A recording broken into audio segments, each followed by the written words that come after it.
Today is March the 4th, 2017. My name is Mona Reno. I'm with the Nevada Women's History Project, where I'm here today to interview Kay Bennett. She is the owner and manager of the Silver Springs Airport. And we're doing this as part of a John Ben Snow Memorial Trust grant to interview women on Highway 50. Hey, thank you for coming today, Kay. And can you tell us a little bit about your background?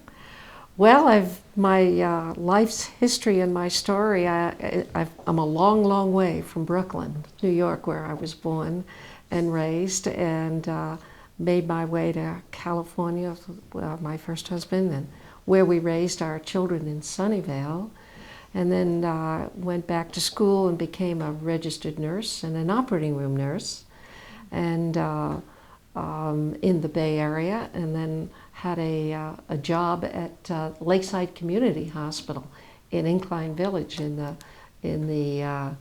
early 80s, and came down. Then there was an opening at Carson Tower Hospital for an operating room nurse, director of OR and surgery, and so I came. That's how I got to Carson City and to Nevada, and that's where I met Hal. And we had another whole life of elected service as a member of the Carson City Board of Supervisors, and then to Silver Springs, and when he retired and I retired. So many, many different phases of a life's journey that I've been privileged to live and to be in Nevada. And what a joy it is to be in Nevada. Can you tell us a little bit more about your nursing life? Yes, it was in the 60s, and as my 5 children were growing up, and as the youngest of my 5 children started into first grade, I started thinking, well, now, what about me? And I was a whole like 35 at that time, and thinking, what will I look back on when I'm 50? And I couldn't think of any further than 50. What will I want to look back and say that I've accomplished? So had the opportunity to get into a women's reentry program at De Anza College in Cupertino, California, and took advantage of that. And 3 years later, I graduated with honors as a registered nurse, and then because my children were still in school and so forth, I realized that working night shifts were going to be not something I could handle well, but had an opportunity to do a postgrad in operating room nursing. So that's how, and operating room nurses typically work during the day, of course on call on the weekends and so forth, but that's how I got into OR nursing and loved every bit of it. Every bit of it. It's great. Yeah, and then you said you got to Incline Village. Yes, again, on a skiing weekend, I broke my leg. Went to Lakeside Community Hospital, and the person who was with me also mentioned I was a nurse, and an OR nurse. And the orthopedic surgeon who was fixing my leg said, "Oh, do you want a job?" I said, "Well, fix my leg first, and then we'll talk about a job." Isn't that interesting? And that really happened. Yeah. So a couple of weeks later, I went back and interviewed, and they kind of liked what they saw, and I liked the docs who I was working with, and it was a remarkable, wonderful, wonderful experience. That was just a few years, though, right? Just a couple of years, about 2.5 years. But what was so interesting about that was really rural nursing and no big staff. What you brought to nursing was your own knowledge base and so forth. So we all learned a great deal from each other. Had some great docs to work with. Yeah. It was a wonderful experience. And then, and as I said, an opening came in down here at Carson Tower Hospital in the old Fleischman building, or the original a hospital that's at Fleischmann, and I interviewed and was accepted for that, and started a whole new life and career.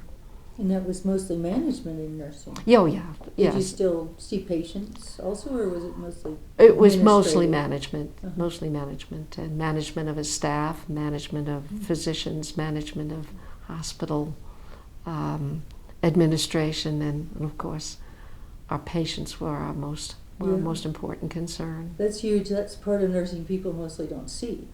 Absolutely, absolutely. But our primary focus was that of a patient advocate.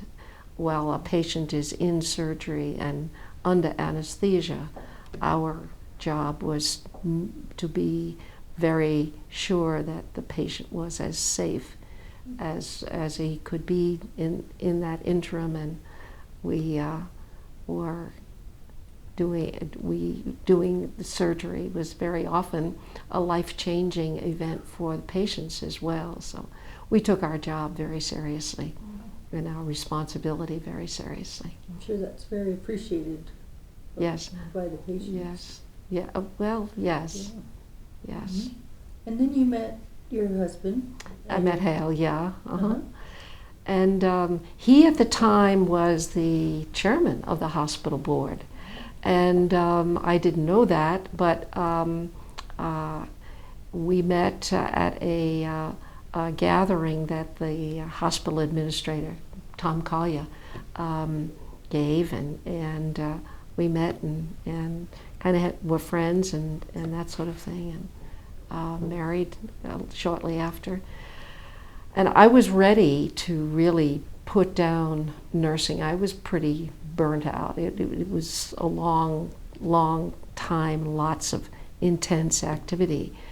So Helen kind of enabled me to do that and as us type A women, we will tolerate that for maybe 6 or 8 months, and then you're looking for the next adventure or the next avenue, as it were. So an opening, Hale had been very involved with the legislature and at the state level and so forth. An opening came available on the Carson City Board of Supervisors.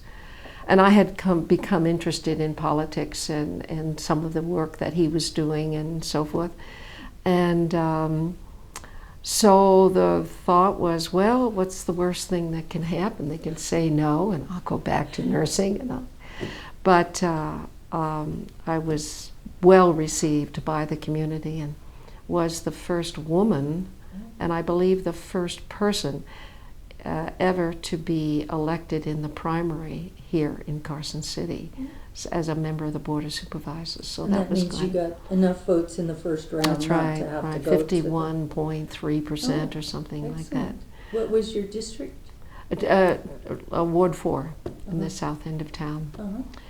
And who was the mayor then? Marv Texera was the mayor at that time. So Marv and I and one other, Ron Swerzik, I think, was the other. I can't be sure, but Marv and I came in at the same time, and Carson City was really upside down in many, many ways. We were in '88, and Marv put together a good team of people. We hired a good county manager and director of finance, and Mary and Dorothy Palmer, who was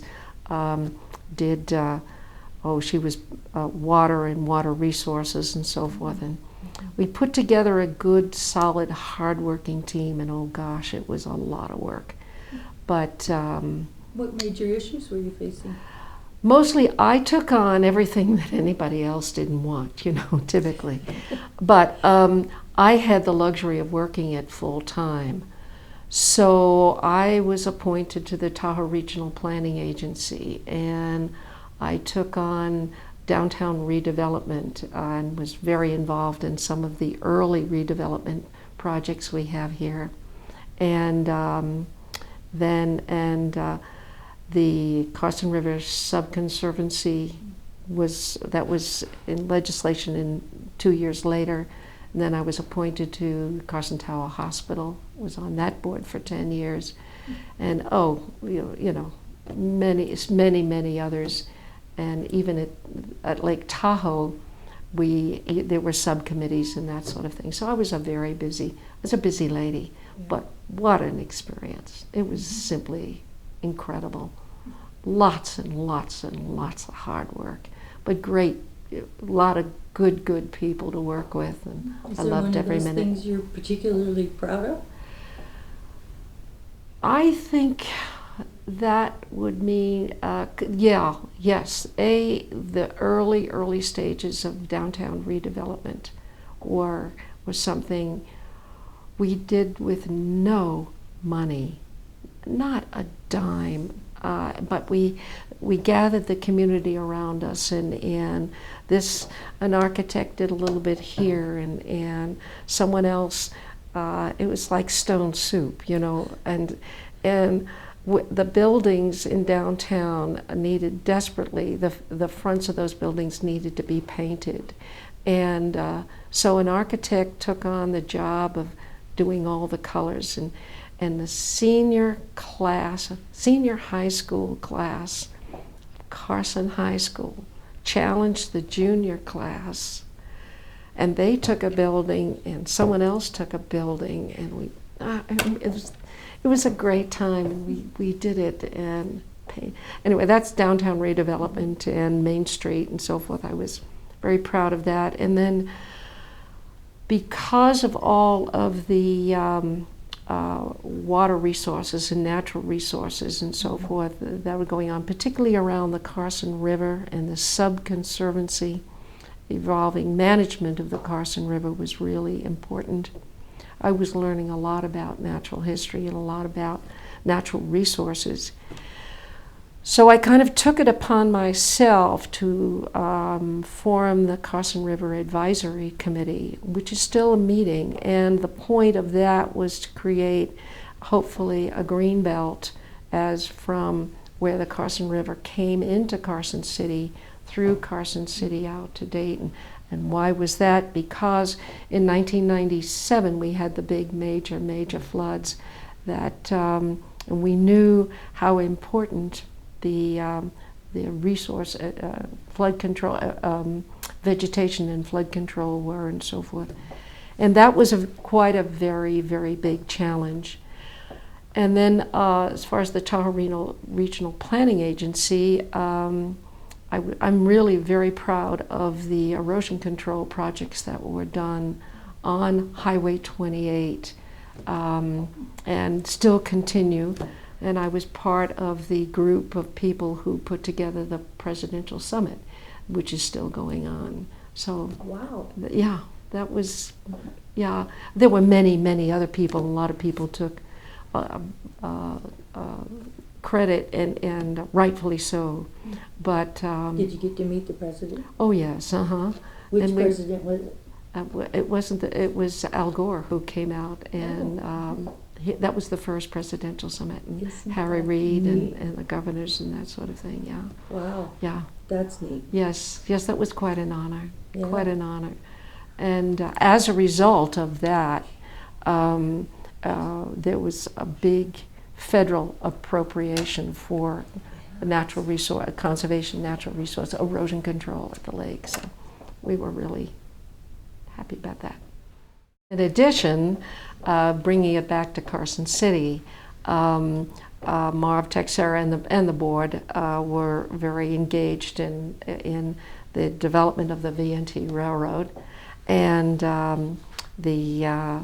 and of course the bypass. And we went through all kinds of hoops with NDOT, and finally convinced them that we wanted it was really important, and of course the Ormsby House, and a great funny story, a bet. Marv Texera and I used to have a bet as to what would be finished first, the bypass, the VNT, or the Ormsby House. And he chose the VNT, I chose the bypass, and and today, the Ormsby House is the last of the projects yet to do, and there's hope that that will be done. So, but anyway, that was a lot to do. In the meantime, I had learned to fly. Hale had a Centurion 210, so not being a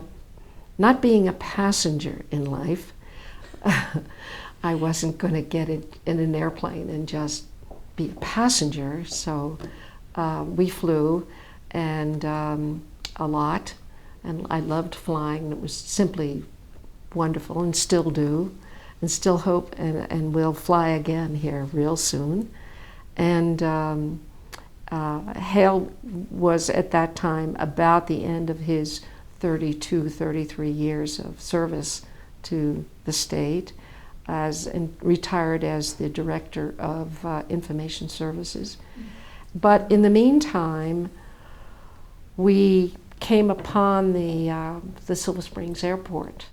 When I met Hale, he had an airplane, and he loved to fly. So maybe our second date was a ride in his airplane, in his 210.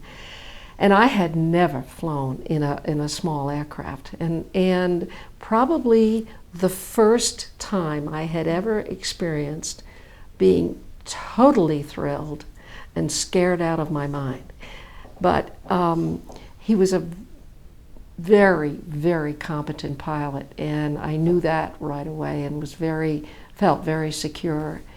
And we flew around up to Lake Tahoe and back and so forth in this beautiful airplane. And the second time we flew over to California, and it was all great and so forth. He was the pilot in command. However, the third time we flew, the plane was all out and ready to go, and he opens the door on the pilot side, and he tells me to get in. I'm going to be on the left side. So, really, but that was really the beginning of my love for aviation, and I knew right then and there that I was going to get my pilot's license. I was going to fly, because I just thought it's an experience that is simply an absolute privilege to do and to know to do it. So I became, as quickly as I could, in the midst of all the other things that were going on, I finally got my pilot's license, and we flew together. The type of airplane was kind of big and heavy, and we could fly pretty long distances. We got to San Francisco on a regular basis, and up to Seattle, Washington, where he had family. We got to Denver and Texas, and all over the place, but all over the West, really. And loved flying in Nevada. And our very, very memorable flight for me was the flight to Elko and up and around Lamoille Canyon, and then over those mountains and down into the Ruby Marshes, and scattering birds. I know you can't do it now, but and these birds and this marvel. It was something right out of National Geographic. And this kid from Brooklyn, I was so far from my roots, but it was just thrilling. And so that kind of leads it very directly to the story of the discovery of the Silver Springs Airport. On the weekends, after a very busy week for both of us, we would often just take a ride out somewhere away from Carson City. Sometimes we'd go to Lake Topaz, sometimes out to somewhere in the east part of. and I had heard a place about this place called Fallon. Did you know where Fallon was? I would ask. And yes. Could we go there? Because there's a project there I'd like to see. I think they had just done a downtown redevelopment. Could we go there and see that? Sure. So off we go out Highway 50, and I was really working pretty hard those days, and it wasn't long before I would fall sound asleep in this big giant Jeep Wagoneer, sound asleep. And off we're going, and then finally the car is rattling around and so forth, and up. I'm waking up, and I asked Hal, is this Fallon? No, he said, but figure out what this is. Mind you, the both of us are pilots. Can you figure out what this is? So he's bringing his car around, and these big sagebrush and tall brush. He's going in and out and around these things, and in and out and around. And he finally gets to this big concrete pad. It was like 100 by 100 feet wide. Comes out, parks on it, and he said, do you have any idea where you are? And I said, could this be an airport? Could this have been an airport? And he said, yes, it sure is. And I landed a B-29 Suba Fortress on it. It's called the Lyon Flight Strip. And I said, really? No kidding. And so we went back, and there was another pad on the west end. I said, really? And now, mind you, I know enough to be dangerous. And I know about the interface of airports and residential encroachment is there, because I had fought a big deal in Carson City about this. So I looked at this thing and I said, look at the approaches. There's absolutely nothing here, no one here. Look at I was so excited. Anyway, we went to lunch, we went to dinner, came back. That was a Saturday. And Monday, the following Monday, I had an interview with our brand new executive director of Western Nevada, NNDA, Northern Nevada Development Authority, a fellow by the name of Chris Holt, who was still around. And we finished this nice interview and hello, and I happened to mention the airport. We came upon this airport, and he said, yeah, I know where that is, and I know who is, there's a bunch of guys out there in that area in Silver Springs who have a lease from the BLM, and they've had it for the last 5 years, and they want to get out from under it cheap. They want to sell it or get it. And so I said, now really, is that right? So he introduced me or us to someone who knew these people, and within maybe 2 months, we had purchased the assets of the Lyon Airport Development Association, and they were ever so happy to be relieved of their duties, of their responsibilities. But that began the process of the next 3 years. That was in '89.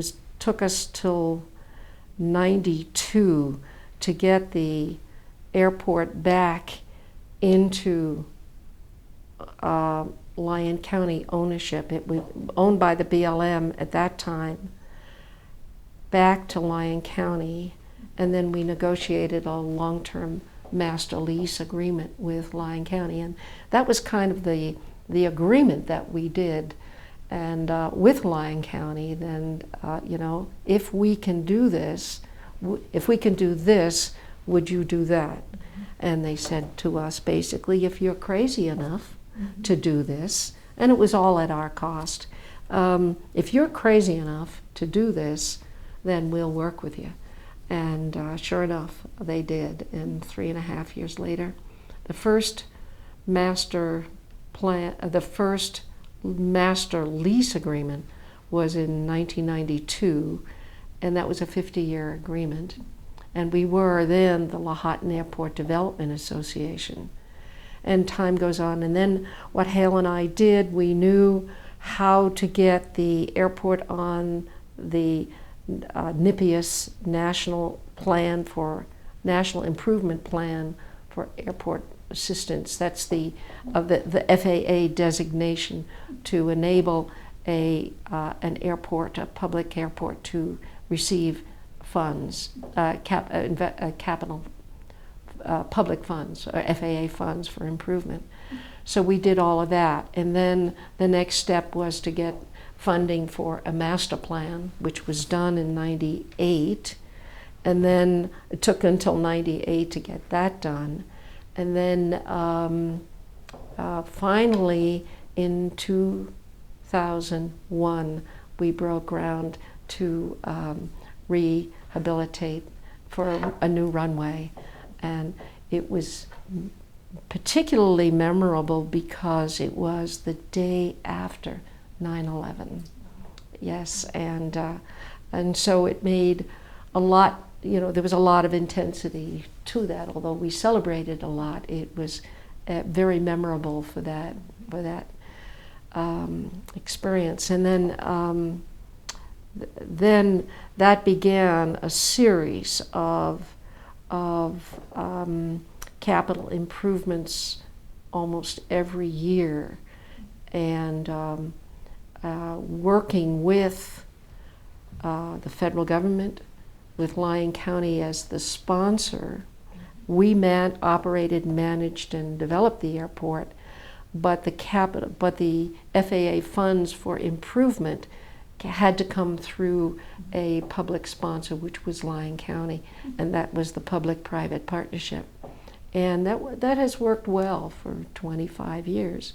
And so up to about now, there's probably about $6.5 million in capital improvements that have been invested on that airport.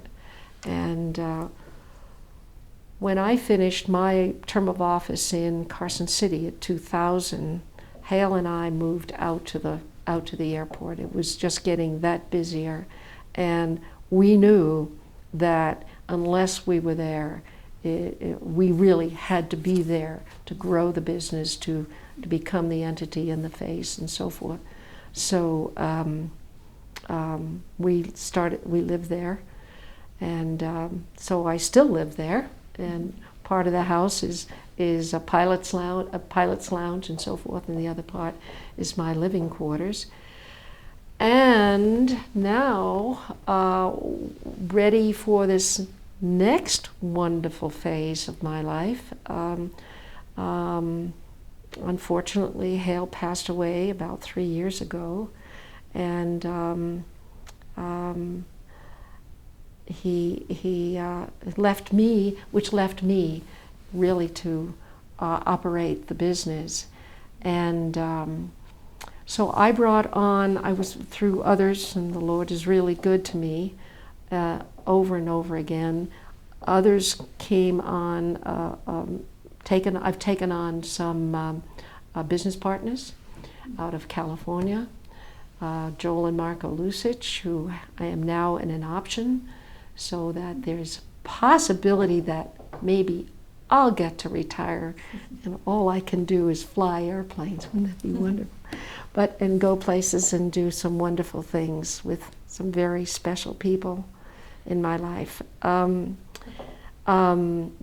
But part of what we're doing now is this next big phase, because of the strategic location of the airport at the terminus of the USA Parkway. And we upgraded, we got funding to upgrade the master plan of the airport to now we really have a plan to look at the full potential of what that airport could look like in another 15 to 20 years, well beyond my stay here on the earth. And so we now have a plan for that, which my successors will be taking on, and to renegotiate the master lease from 50 years, a 50-year lease with a 49-year renewal.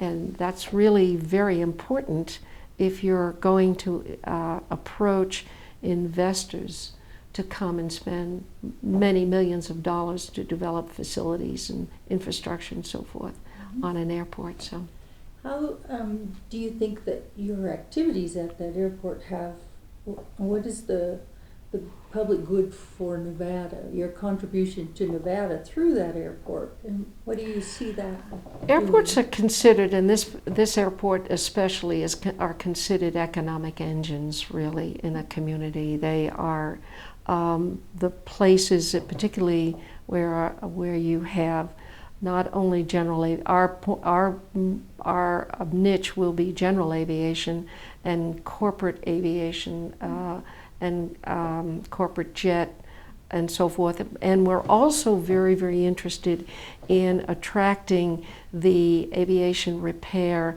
maintenance, development of aircraft. And what does that translate? That translates directly into local jobs and employment, long-term, high-skilled, paid employees. Also, airports generate two things really: hotels, motels, and places, hotel, motel, kinds of things. They are particularly very, very supportive of tourism where we are. Also, and of course, when you have hotels, motels, casinos, that sort of thing, you're talking about local employment. And and we're talking to some of those people now. Also, we see a very important niche for truck stop as well, with that volume of commercial traffic coming out of the Taorino Industrial Complex. So, and then with that energy, we're also going to attract more people to our community and more businesses, and both retail, commercial. And we believe, as I said before, as I emphasized before, we'll be looking at opportunities to attract aviation-related industry to our area. And I'm very proud of the fact that in the last year or two, we are also now a certified test site for drones. Mm-hmm. So we're engaged in that component of this new small little aviation, doing some pretty wonderful stuff in both agriculture and in surveying and not yet package delivery or beyond line of sight. That's not quite here yet. But there are companies that are developing their vehicles or their drones. Some of them are this big. Some of them are as big as 2 or 3 rooms. But it's all very, very interesting. So they're building buildings out around yes, around the runway, and we'll be adding more hangars and for sure, at least my business partners will, and then. Mm-hmm. That's what I was wondering, how an airport makes money for itself. You're talking about all these federal grants. When you run an airport, what does that mean? It's capital intensive. There is not a whole much profit, and that's why they're generally municipal. But in this public-private partnership, we'll be able to sublease land, which is an important source of revenue, and then be able to generate revenues from the occupants of that subleased land, both in the form of fuel sales and transportation and the retail commercial activity that takes place on an airport. And through all of these years, except for this last 2 years, we've put on a fly-in every year, and that's been very well received and by the community and by the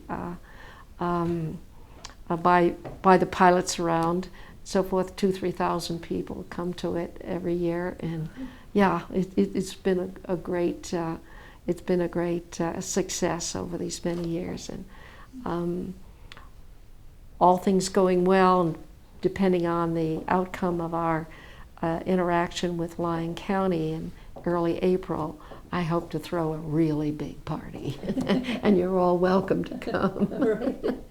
About the same time, maybe a year or two after, Hale and I got involved with the restoration of the airport in 1989-91, Lance Gilman and Roger Norman were looking at the Azamara Ranch up in the Virginias.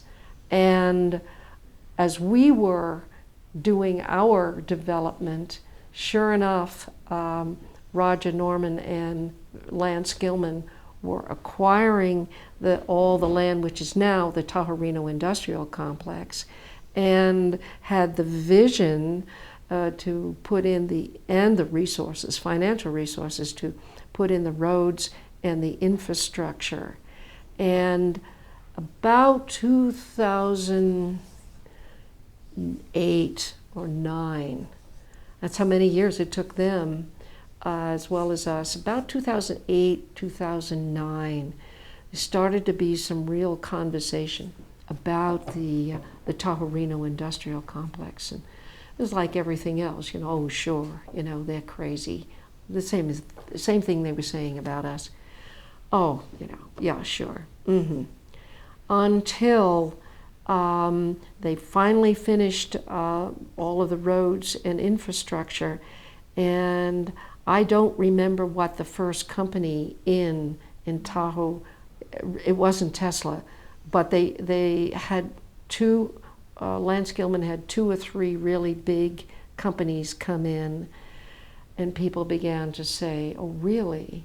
Well, they're crazy, they'll never, and then succeed. And then, of course, there was the recession, that everything pretty well economically development came to a very slow crawl.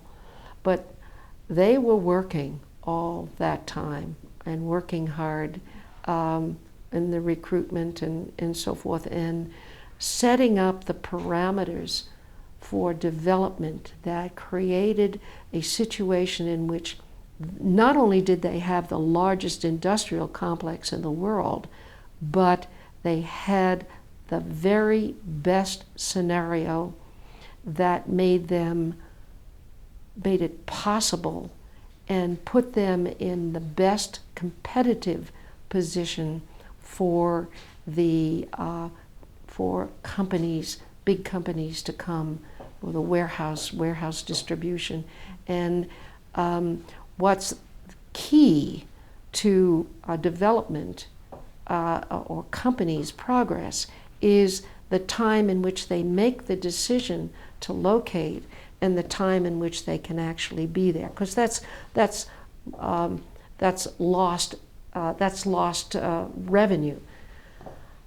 So Company A, so Story County had put together this development plan for the entire region, so that a company considering that area could get their development done far quicker than any place in California, any place even in Nevada, any place in Utah, or Texas is a big competitor. And so that in itself, that vision and that entrepreneurial spirit that they had in cooperation with Story County enabled the development of the Tahoe Regional Industrial Complex. In the meantime, there were others who really had the vision to bring the USA Parkway down to Highway 50, connecting Highway 50 with I-80.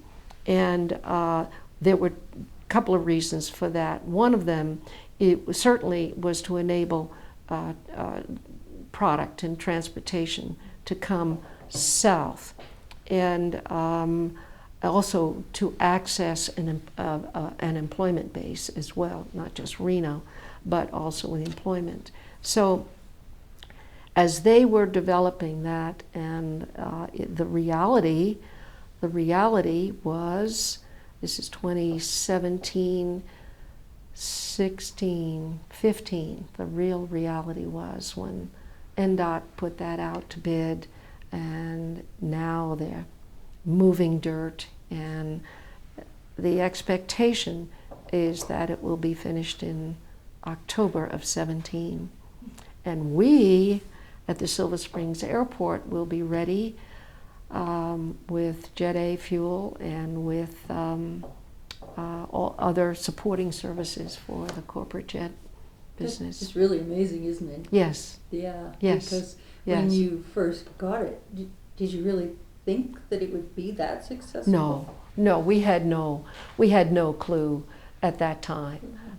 No, not at all. But what we did know was that it was on Highway 50 at the intersection of 50 and 95, in which there was an enormous amount of commerce taking place anyway.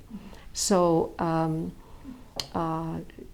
the airport would have evolved slowly, surely, but not with the strategic location that it has now. When you're talking, I'm just envisioning the enormous amount of research that you had to do, and grant writing skills, and lobbying, and life's work. Yes. Yeah. Yes. So yes. If you were going to find a young person with an interest in the kinds of things you've done in your life, what would you say? Would you encourage them? You know, is there something that you in your life has a message for another type A female with dreams? Oh, I think that there are women all around us who are just as crazy as I am. Excuse me. But I think there are women around us who are gifted and capable and as joyfully optimistic as I am. They're all over. I mean, they're all around us. All we need to do is just open doors and make that possible. We see more and more women in aviation. We see a wonderful, capable woman managing an airport in Minden, Bobby Thompson. She's done a wonderful job. The executive director of Las Vegas is Ms. Vasiliadis, who is just new. We have the example of Chris Bart at Reno Tahoe Airport, and another one, followed by Moyer, I can't think of the last name. But again, we see these women around us, and I'm very, very confident that my business and my industry will be just as attractive to women who are capable and courageous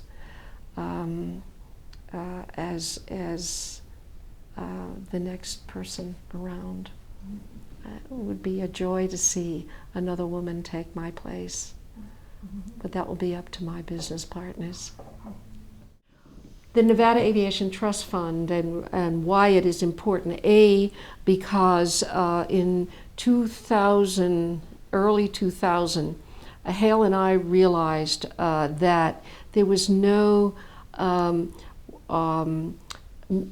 ability in order for local government to meet the match of the federal dollars, and particularly rural governments that are very, very scarcely, where financial resources are very scarce, to come up with the matching funds for those aviation grants we were competing against roads and libraries and parks for those scarce dollars, even though the federal grant was at 95%. That 5% match was $25,000–$30,000.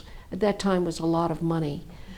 So we approached, Hale and I approached the legislature in 2001 to create for legislation to create the Nevada Aviation Trust Fund.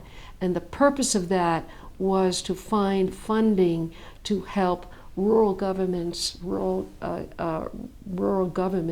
counties with airports to have that match funds. It got created, but it was not funded until 2005, when Senator Raggio and Hale were still around and so forth, and Hale was retiring and really pulled on pulled some chips in, or pulled, some favors, and Senator Raggio and the Senate funded that fund with $500,000. That $500,000 leveraged $20 million in capital improvements. 2005, 7, 8, and we came back in 9, and by that time we were in the middle of a recession. So and the governor basically said, I love your cause, but ain't nothing we're not going to have the resources to help you folks out. We came back in 15 and were funded again with $200,000. All of which have been used. And in this session, in 17, 18, we were not funded. And again, we're chasing it around now. Hopefully we will be. But the point is, the Nevada Aviation Trust Fund is really an important lifeline to the rural counties in their ability to meet the matching funds for capital improvements on their airport. And it's also a very important vehicle to be able to capture those federal dollars that are rightfully ours, and to build this important infrastructure. It's a transportation, part of the whole transportation system.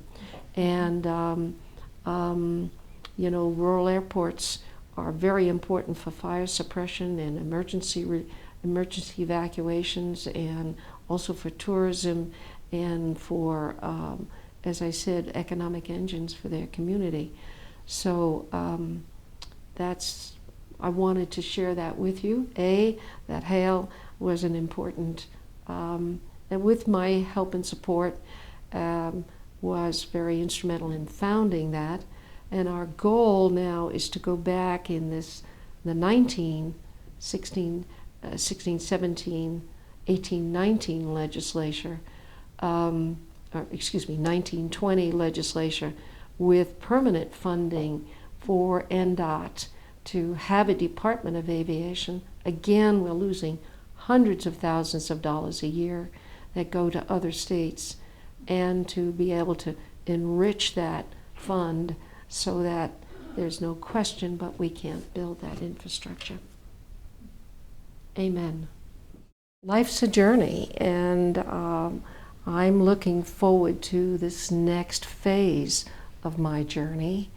I'm excited about having met someone who is very, very special in my life, and being able to share with him and our families some traveling that I've never been able to do. I understand there's a game called golf, and you hit a ball with a club, and I'm going to get very familiar with that, and